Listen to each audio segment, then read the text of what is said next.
Guys നമ്മുടെ സെറ്റപ്പിലേക്ക് പോവാം. നമ്മുടെ ആപ്പ് ഓപ്പൺ ചെയ്യുക. ആപ്പ് ഓപ്പൺ ചെയ്തതിനു ശേഷം നമ്മുടെ പാസ്വേഡ് അടിക്കുക.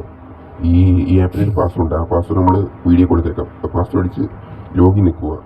ലോഗിൻ നിൽക്കിയതിന് ശേഷം നിങ്ങൾ ഫ്രീ ഫയറിൽ കയറുക. ഫ്രീ ഫയർ ബാക്ക് ഇറങ്ങി ഫ്രീ ഫയർ കയറുക. ഈ ലോഗോ ഇപ്പോൾ നമ്മൾ ഇവിടുന്ന് ആയിരിക്കും ഓണാക്കുന്നത്, പക്ഷേ നമുക്ക് സ്ക്രീൻ റെക്കോർഡ് എടുക്കാൻ പറ്റില്ല ഫ്രീ ഫയറിൽ കയറിയാൽ. അതുകൊണ്ടാണ് നമ്മൾ ഇവിടുന്ന് ഓണാക്കുന്നത്. നിങ്ങൾ ഫ്രീ ഫയറിൽ കയറി ഓണാക്കുകയല്ല. ഈ ഓണാക്കുന്ന രീതികൾ തന്നെ ഓണാക്കിയാൽ മതി. വർക്കിംഗ് ആണ്, ഫുൾ വർക്കിംഗ് ആണ്, ഫുൾ മെയിൻലി സേഫും ആണ്. എല്ലാം ഓണാക്കിയതിന് ശേഷം നിങ്ങൾ ഗെയിം കളിക്കുക. ലോബി എത്തിയിട്ട് മാത്രമേ ഓണാക്കാവൂ. ഇവിടുന്ന് ഓണാക്കിയാലും കുഴപ്പമൊന്നുമില്ല. ഇവിടുന്ന് ഓണാക്കുന്ന രീതി കാണിക്കാൻ വേണ്ടിയാണ് ഞാൻ ഇവിടുന്ന് ഓണാക്കുന്നത്. ലോബിയിൽ എത്തിയിട്ട് ഓണാക്കുക. ഇതോടെ സെറ്റപ്പ് വീഡിയോ ഒക്കെ ഇതിൻ്റെ വീഡിയോ വേണമെങ്കിൽ നിങ്ങൾ കമൻറ്റ് ചെയ്ത് അറിയിക്കുക. ഇത് വർക്കിംഗ് ആണ്, ഫുൾ സേഫാണ് മെയിൻ ഐഡിയിൽ.